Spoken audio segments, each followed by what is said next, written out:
So we set the actuator up on the valve. While we ship the actuator in a closed position, it may not always be exactly aligned to the valve itself. Anytime you need to make an adjustment of the end of travel switches, you need to back off the mechanical stops. The mechanical stops are set only to prevent the manual override from going too far and getting the valve out of position. So with resilient seated valves, you can actually sweep through the closed position. The mechanical stops prevent you from doing that and always being in the right quadrant. Say that 10 times fast. So the first thing we do is back off the mechanical stops so they don't engage a gear on the inside of the actuator.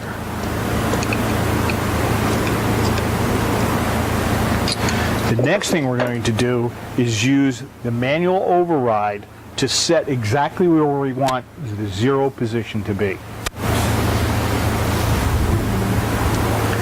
can see the actuator moving. I'm going to say that is my zero position. But it's a 2.5 millimeter hex.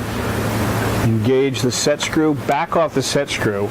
Now I want to find out where the switch changes states or clicks on and off. So I'm going to rotate until I hear the click right there and then tighten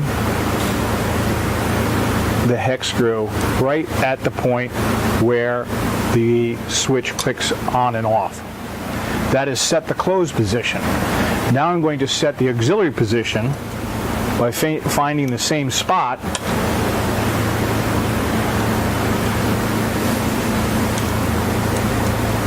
right there and then coming clockwise about 2 degrees or so and tightening that.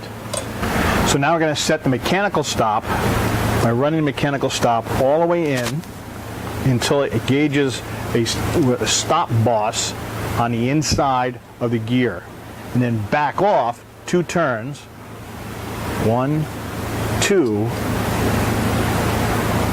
and set the mechanical stop.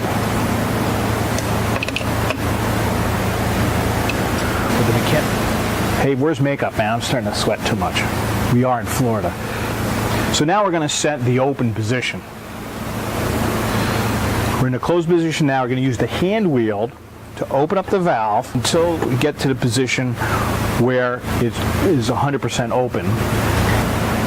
So as with the closed cams, the first thing we do is loosen the set screw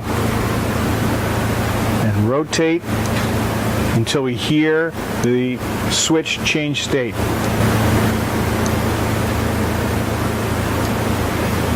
We set the end of travel cam, which is the bottom green cam. Then, similar to what we did for the auxiliary cam closed, is the auxiliary cam open.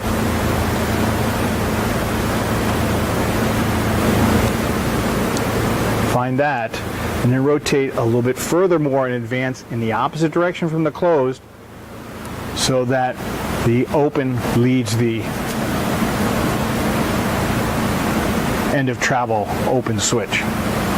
Again, we do that by seeing that the upper one is aligned further in one direction than the lower green cam.